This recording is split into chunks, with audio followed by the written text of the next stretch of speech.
اصحاب صفہ کون تھے؟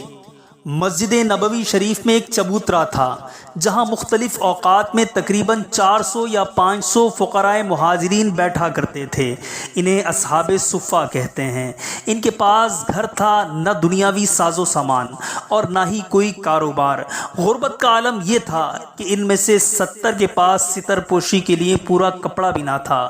ان کی تعداد میں کمی بیشی ہوتی رہتی تھی۔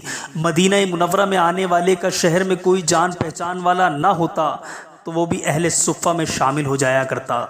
یہ وہ خوش نصیب لوگ تھے جو مدنی حبیب صلی اللہ علیہ وسلم کی صحبت میں ہی رہتے۔ انہوں نے زندگی کی تمام نعمتیں، گھر بار، اہل و عیال، مال و دولت، جاہ و ثروت اور عیش و عشرت کو دین کی تعلیم اور اشاعت اسلام کی خاطر قربان کر دیا تھا۔ چند اصحاب صفہ کے نام۔ اصحاب صفہ میں بڑے جلیل القدر صحابہ کرام علیہم الرضوان شامل ہیں۔ چند مشہور اصحاب صفہ میں حضرت سیدنا ابو ہریرہ رضی اللہ تعالیٰ عنہ، حضرت سیدنا بلال حبشی رضی اللہ تعالیٰ عنہ، حضرت سیدنا ابو ذر غفاری رضی اللہ تعالیٰ عنہ، حضرت سیدنا عمار بن یاسر رضی اللہ تعالیٰ عنہ، حضرت سیدنا سلمان فارسی رضی اللہ تعالیٰ عنہ، حضرت سیدنا حذیفہ بن یمان رضی اللہ تعالیٰ عنہ، حضرت سیدنا ابو سعید خدری رضی اللہ تعالیٰ عنہ جیسے صحابہ شامل تھے۔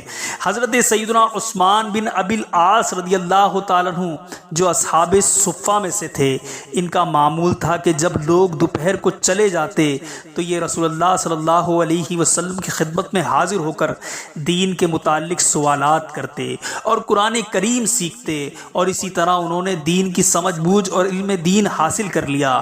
اور بعض اوقات ایسا بھی ہوتا کہ رسول اللہ صلی اللہ علیہ وسلم آرام فرما ہوتے تو یہ سیدنا صدیق اکبر رضی اللہ تعالیٰ عنہ کے پاس چلے جاتے۔ نبی پاک صلی اللہ علیہ وسلم ان سے بڑی محبت فرمایا کرتے تھے۔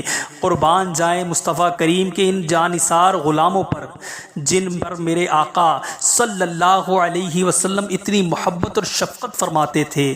کیسے عظیم لوگ تھے اور علم دین سیکھنے کا کتنا شوق تھا۔